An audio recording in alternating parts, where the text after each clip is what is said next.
네, 오늘 하루는 조금 마음을 놓을 수 있을까요? 일단 장 출발 소식은 괜찮습니다. 원달러 환율도 4거래일 만에 10원 이상 하락해서 출발을 한 상황이거든요. 환율이 좀 떨어지고 어쨌든 코스피는 갭 상승을 한 그런 상황이니까 오늘 시장 좀 유의 깊게 지켜보시면 도움이 될 것 같습니다. 자, 저희가 간밤에 긴 그리고 큰 정치적 이벤트가 있어서 오늘 왜 그렇게 답답하게 꽁꽁 싸매고 모자를 쓰고 왔느냐 이런 분들 많으시죠?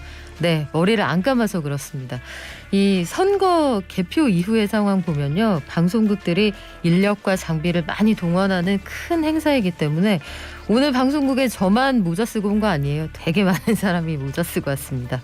비슷하겠죠, 사정이? 저희가 대선 결과 이후에 향후에 우리가 투자할 수 있는 방향들 그리고 실물 시장이 흔들릴 때 대안을 찾을 수 있는 방향들 꾸준히 모색을 하고 있는데 메타버스 NFT 관련해서 이게 향후에 유망하다더라까지는 아마 들어보셨을 거예요. 그런데 대체 이게 뭐냐? 여기에 이제라도 올라타면 나도 부자의 꿈을 이룰 수 있느냐 궁금한 분들 많으시죠. 그런데 지금이 100년 만에 찾아온 부의 기회다 이렇게 주장하는 분이 계세요. 이게 지나친 MSG일까요? 근거가 있는 얘기일까요? 새 책 메타리치의 시대를 들고 오신 중앙대 컴퓨터공학과의 김상윤 교수에게 물어보겠습니다. 안녕하세요. 네, 안녕하세요. 교수님, 오늘부터 1일인데 우리가 다른 방에 있어서 얼굴을 뵙고 말씀드릴 수가 없네요. 양해를 부탁드리고요. 네. 메타리치라는 단어는 사실 제가 처음 들어봤습니다. 제가 웬만한 단어는 다 아는데 메타리치, 그러니까 메타버스 시대에 돈 버는 사람들 말씀하시는 거예요? 네, 이제 메타버스라고 하는 것이 우리가 가상 세계라고 얘기를 하죠. 네, 이것을 이제 조금 더 확장하면은 가상 경제라는 말이 등장합니다. 우리가 메타버스에서 다양한 경험을 할 수도 있지만은 그 안에서 다양한 거래가 일어나고요. 이를 통해서 부를 창출하는 사람들이 있다라는 거죠.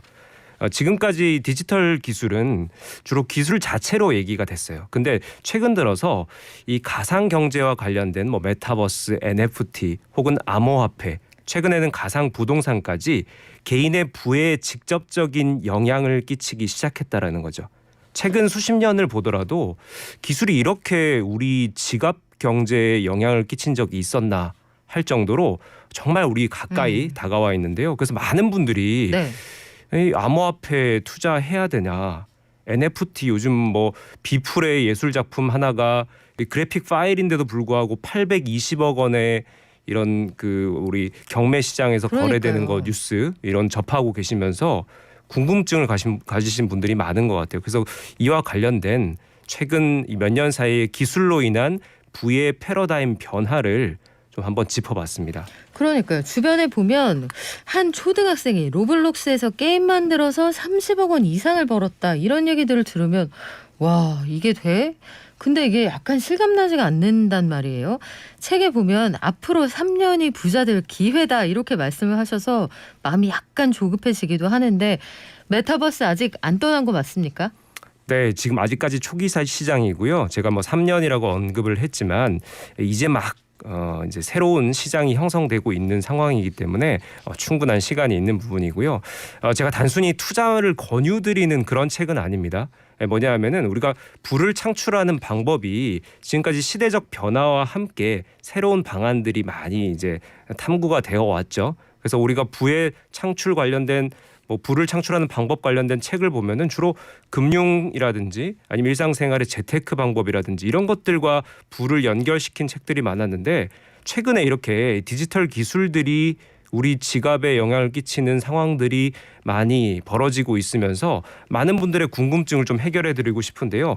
앞서 말씀드린 이제 가상 경제라고 하는 거 조금 이제 기술적으로 좀 설명을 드리면은 2009년 한 논문이 발표되죠. 우리 사토시 나카모토라는 지금 어떤 분인지 알려져 있지 않아요.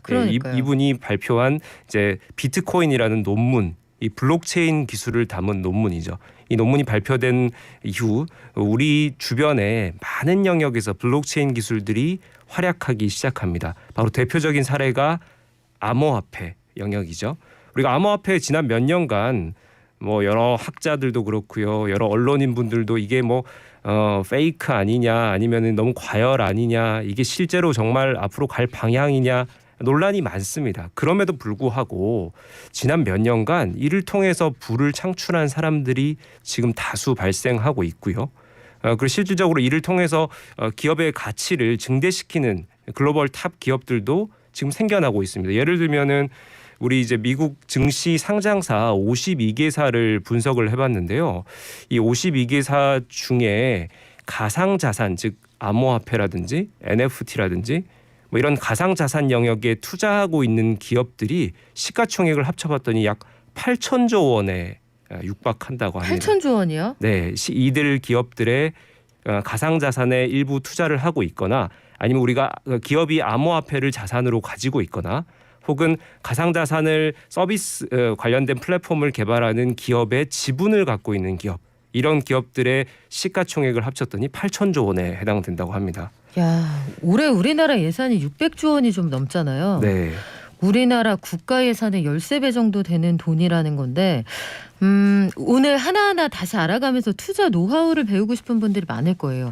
메타버스가 본격적인 시장을 형성하고 있다.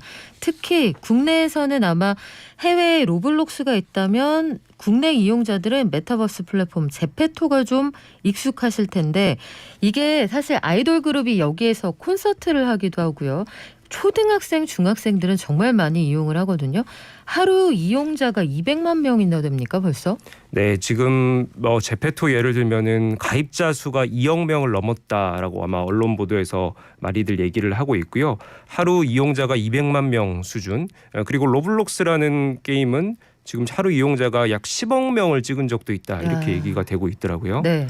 네, 이처럼 이제 메타버스라고 하는 것이 작년 한 해 디지털 분야에 아주 이제 각광받는 핫한 키워드로 떠올랐는데 이 메타버스를 많은 분들이 어려워하세요. 그 이유가 지금까지 출시된 이 메타버스 플랫폼들이 주로 뭐 중학생, 고등학생 이런 MZ 세대들, 더 정확하게 말하면 10대들을 위한 타겟으로 하는 주로 게임이나 엔터 업계의 이 메타버스 플랫폼들이 많이 출시되다 보니까 이제 좀 시니어 분들이 즐길 만한 혹은 경험할 만한 플랫폼들이 아직까지 출시가 되지 않았다라는 거죠. 네, 이런 측면에서 좀 아직까지 메타버스를 좀 실질적으로 이게 뭐지? 손에 안 잡힌다 이런 분들이 많은 거죠. 사실 집에 아마 10대 청소년이 있는 분들은 아실 텐데 로블록스가 해외 게임 사이트라고 해야 될까요? 게임 플랫폼인데 유저가 직접 게임을 만들 수가 있습니다. 이게 네모 세상이거든요. 레고 같은 형식으로 된 요 픽셀을 조합해서 본인만의 게임을 만들 수 있다 이런 얘기인데 실제로 요즘 아이들은 이따 3시에 만나 하면 오프라인 약속이 아니에요. 대부분 이 로블록스라는 공간 안에서 만나 이런 약속입니다. 대표적으로 이 가상 패션 디자이너 저희도 아마 조만간 뵙게 될 것 같은데 렌지 씨 이런 분들이 메타버스 세상에서 돈을 잘 버는 MZ세대다 이렇게 알려져 있거든요. 네, 이제 렌지라고 하는 이제 활동명으로 활동하시는 분이 제페토에서 본인이 디자인한 이제 패션 이 아이템들을 판매해서 월 수익을 약 1,500만 원 정도 올리고 있다. 네. 이렇게 언론에서 인터뷰를 했었고요. 뭐 이렇듯이 우리 가상 자산 크리에이터들 혹은 뭐 제페토 크리에이터라고 하기도 하고 NFT를 또 만들어 판매하는 분들이 있습니다. 이렇게 가상 세계의 상품이나 서비스를 개발하거나 혹은 또 이런 또 취미 생활을 통해서 다양하게 수익을 창출하는 분들이 지금 생겨나고 있는 것이죠.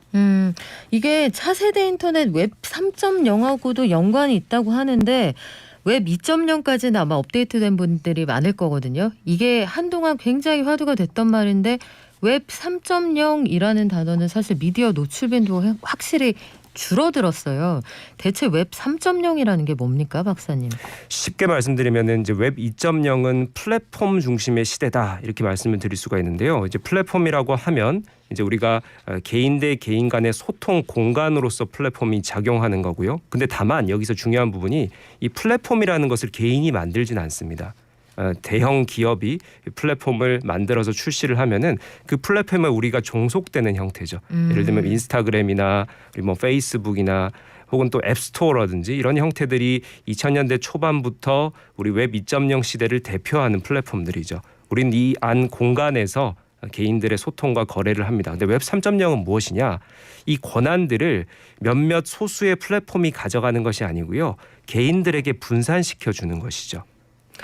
이게 뭐 어떤 형태가 될 수 있냐면은 예를 들면은 내가 데이터를 생산하고 그러니까 개인들도 자기 데이터를 생산하지 않습니까? 내 데이터를 생산한 것을 대형 플랫폼에 올려야지만 소통이 되는 것이 아니라 내가 이 데이터를 내 개인이 보유하고 있는 상황에서 이 기업들은 이 작은 단위의 플랫폼들에 접속을 해서 이 개인의 데이터를 가져가는 것이죠. 가져갈 때 개인들에게 허락을 구합니다. 이 데이터를 써도 되느냐? 그래서 개인에게 동의를 얻은 다음에 데이터를 가져가는 형태, 즉 개인에게 권력을 분산하는 형태가 웹 3.0의 대표적인 특성이라고 할 수 있겠습니다. 데이터 주권이 소비자에게 있다. 유저가 곧 생산자이면서 여기서 벌어들이는 돈까지 나눠 가질 수 있는 시대다. 이 정도로 이해가 되는데 우리가 가상 세계를 이야기할 때 최근에 가장 많이 등장하는 단어가 바로 NFT라는 단어입니다. 이게 대체 불가한 토큰이라고 하는데 아직까지 개념이 좀 헷갈린다는 분들도 계시지만 NFT를 가지고 열어가는 가상경제의 세상이 정말 빠르게 열리고 있는 거죠. 네, NFT라고 하면 이제 뭐 대체 불가능한 토큰 이렇게 얘기하지만은 좀 쉽게 설명드리면은 디지털 진품 인증서다 이렇게 좀 말씀을 드릴 수가 있고요. 아까 제가 서두에 말씀드렸던 비플의 그래픽 그 예술 작품 하나가 820억 원에 거래된 사실이 있다. 그럼 여러분들이 그것을 카메라로 찍어서 캡처해서 갖고 있으면 나도 820억 원 갖고 있다. 이렇게 말씀하실 수 있느냐? 그게 안 된다라는 거죠. 그 경매에서 낙찰받은 사람이 그 그래픽 예술 작품에 NFT를 발급받아서 가져가는 형태죠. 그럼 그 NFT에 담긴 내용들은 무엇이냐? 그 그림 파일의 원본 주소라든지 혹은 원 창작자, 현재의 소유자 혹은 또 다양한 그 그림 파일에 대한 정보들이 담겨 있습니다. 그 파일을 블록체인 상에 보관함으로써 위조나 변조를 막아주는 것이죠. 그래서 이 그림 파일의 주인은 누구다라는 것을 인증해주는 기술이 바로 NFT고요. 바로 가상경제 이런 메타버스 공간에서 우리가 다양한 경험을 하고 이런 활동을 하고 이런 상황들이 점점 더 확대될수록 이런 NFT를 통해서 이 디지털 자산을 보유하고자 하는 욕구, 뭐 취미로일 수도 있고요. 아니면 뭐 수집가들이 이런 것들을 모아가는 형태일 수도 있고요. 혹은 일부 투자자들이 이것을 되팔기 위한 목적으로 NFT를 구입하는 이런 상황들이 확대되고 있습니다. 그러니까 이렇게 이해가 되네요. 그 프랑스의 루브르 박물관에 모나리자 원본이 있고 사실 세계에 수많은 정말 똑같은 형태의 그림들이 있지만 그걸 복제해서 앞만 가지고 있어 봐야 진품만 가치가 있는 거잖아요. 그 진품의 가치를 인정하는 디지털 인감을 뗐다. 이 정도로 이해하면 됩니까? 네, 그렇죠. 최근에 인터넷을 우리가 이용한 지 한 20-30년 정도 흘렀고 이제는 메타버스 가상 공간에 들어가서 다양한 경험들을 하고 있습니다. 이런 상황에서 우리 일상생활의 많은 부분들이 가상 공간에서 일어나면은 가상 공간에 존재하는 나의 자산들 혹은 나의 어떤 뭐 아이템들이 이것이 진품이길 원하는 사람들도 늘어날 수가 있죠. 이런 측면에 소유의 목적 혹은 또 이런 수집의 목적 혹은 또 일부 이제 투자의 목적으로 NFT 시장이 확대되고 있는 것이죠. 근데요, 저는 여기까지는 이해가 되는데 확 와닿지 않았던 게 최근에 가상 부동산에서 땅이 잘 팔린다 이런 얘기였거든요. 그러니까 한 업체가 가상 부동산을 분양을 하고 있는데 땅이 되게 많이 팔려서 지금 매진되기 직전이다 이런 보도 자료도 있었고요. 메타리치의 투자처로 가상부동산이 뜬다. 일단 이 가상부동산은 누가 만들어서 어디까지 인정을 하는 겁니까? 가상부동산 최근 플랫폼들이 다양하게 출시가 되고 있습니다. 세계적으로 유명한 지금 플랫폼은 더 샌드박스라는 플랫폼이 있고요. 혹은 디센트럴랜드 혹은 어스2라고 하는 플랫폼들이 있습니다. 최근에는 이제 국내에서도 가상부동산 플랫폼 뭐 세컨서울이라든지 다양한 플랫폼이 출시되고 있는데 이 가상부동산도 아까 NFT와 마찬가지로 생각해 보시면 될 것 같아요. 우리가 물질 세계, 현실 세계에 뭐 건물이든 땅이든 소유하기가 쉽지 않습니다. 이런 어떤 욕구를 가상 공간에 땅이나 건물을 사는 것으로 채울 수 있다? 이런 사람들이 기본적으로 이 가상부동산을 상당히 선호하고 있고요. 또 하나는 지금 많은 분들이 관심 가지고 계신 이 가상부동산을 샀다가 이제 얼마 후에 시세가 올라가면은 되팔기 위한 목적으로도 접근하시는 분들이 있어요. 이런 측면에서 이 가상 공간의 땅이나 건물을 사서 추후에 이 플랫폼들이 진화 발전을 하면은 이 건물의 임대도 내줄 수 있고 또 이 지역이 발전하면은 또 땅값이 올라가고 이런 것들을 경험할 수 있다. 그들이 지금 이렇게 홍보를 하고 있습니다. 그래서 실제로 여기서 수익을 창출하는 분들도 있고요. 다만 제가 좀 주의 말씀드리고 싶은 부분은 이 가상 부동산은 이 업체 플랫폼에 좀 종속적이라는 거예요. 혹시 이 플랫폼이 원래 발표한 계획대로 진화 발전을 못 시키고 이런 사업이 뭔가 좀 힘들어질 경우에 네. 이 플랫폼이 예를 들면 이게 문을 닫는다든지 사실 지금 일부 사례들이 나오고 있거든요. 네. 그래서 요거는 조금 취미나 어떤 재미로 좀 접근하시는 부분이 좀 리스크를 좀 감수할 수 있지 않을까 이렇게 생각을 합니다. 최근에 그 미국에서 굉장히 유명한 래퍼의 옆집이 되게 비싸게 팔렸다 이런 얘기도 있어요. 물론 가상 세계 안에서 그 메타버스 안에서의 부동산 분양 사례인 거죠. 맞습니다. 스눕독이라고 하는 래퍼의 옆집이 한 5억 원 정도에 팔려서 나는 스눕독의 이웃 사촌이 되고 싶어 야. 이런 욕구를 실현한 분이 있죠. 스눕독 그 아마 아실 거고 지금 졸업 시즌에 제일 많이 듣는 노래죠. Young, Wild and Free. 이거 MZ 세대도 정말 좋아하는 노래인데 스눕독의 옆집을 실제로 산 게 아니고요. 스눕독이 구입한 더 샌드박스 안에 있는 부동산을 샀다는 얘기인데 이걸 5억 원 넘게 주고 거래를 한다. 지금 여기까지 와 있습니다. 그러면 청취자분들이 여기까지 듣고 아마 궁금하실 거예요. 아, 대관절 그 NFT라는 거 그 어디 가면 삽니까? 그 플레이스토어, 앱스토어가 오프라인에 있는 게 아니지 않습니까? 이렇게 물어보실 텐데 이거는 어떻게 거래를 합니까? 네, 지금 NFT를 거래하는 플랫폼들도 다양하게 지금 생겨나고 있습니다. 대표적인 플랫폼이 오픈시라고 하는 플랫폼입니다. 미국에서 출시된 플랫폼인데요. NFT를 우리가 지금 가지고 있는 어떤 뭐 그림 파일이나 혹은 영상 파일을 내가 이걸 NFT로 만들고 싶다. 오픈시에서 민팅이라는 과정을 통해서 일부 수수료를 지급하고 민팅이 뭐예요? 이것을 NFT화하는 것을 민팅이라고 합니다. 이걸 뭐 주조하다 이런 네. 뜻인데요. 이게 민팅이라는 용어로 여기 쓰이고 있습니다. 그래서 내가 어떤 그림 파일 나만 갖고 있는 이 파일을 NFT화하고 싶다. 그럼 오픈시에 들어가서 이 파일을 등록하고 민팅이라는 과정을 통해서 이들이 이제 NFT로 만들어 주는 거죠. 그러면 내가 이걸 판매하고 싶다. 거기 이제 경매 어떤 리스트에 올리면은 누가 그것을 원한다면은 가격을 제한하고 판매를 조율할 수가 있겠죠. 이게 실제로 국내에서도 그 NFT를 만들어주는 플랫폼 쉽게 이용하실 수가 있거든요. 예컨대 아이가 너무 예뻤던 그 순간을 내가 가치 있는 순간으로 기록하겠다. 이것도 NFT로 만드실 수가 있고 지난해에는 그 가상자산 관련해서 금융위원회에서 여러 가지 발언들이 나왔잖아요. 그 발언 자체를 캡처해서 NFT로 만들고 이걸 이더리움으로 거래한 사례도 있었습니다. 그런데요, 교수님 마지막으로요. 가상자산이라는 게 아직도 체감상으로는 그 부루마블의 씨앗은행이 발행하는 돈처럼 느껴지는 분들도 분명히 있을 거거든요. 가상자산 투자에서 우리가 초기 단계에서 주의해야 될 점 요거 하나 짚어주세요. 네, 지금 가상 세계라고 하는 공간들, 가상 세계를 활용한 비즈니스들 그리고 여러분들께 제공할 수 있는 다양한 경험들이 확대되고 있습니다. 그래서 이 가상 경제는 가능 방향이다. 기술로 인한 우리 인류의 발전 방향이다. 이렇게 좀 저는 이 부분은 장담을 드릴 수가 있는데 이 가상 경제가 확대되면서 그에 따르는 이제 거래 수단, 화폐 수단이죠. 이 암호화폐라든지 NFT라든지 뭐 가상 부동산이라든지 이런 영역들은 사실 지금 초기 시장의 특성, 즉 거품이 끼는 부분들도 있어요. 네. NFT도 특히나 그렇고요. 자, 이런 부분들을 좀 주의하실 필요가 있다. 그래서 이제 기술적으로는 가는 방향이지만은 이게 초기에 어떤 투자 과욕이라든지 어떤 사람들 간의 어떤 욕심들이 들어오다 보니까 과열되는 부분들이 있다 보니 아까 말씀드린 대로 NFT나 혹은 가상 부동산은 조금 재미나 흥미 혹은 내가 이것을 좀 어떤 되팔기 위한 투자 목적보다는 이것을 좀 수집하겠다 혹은 좀 재미로 사겠다 이런 정도 목적으로 아직까지는 접근하시는 게 맞고요.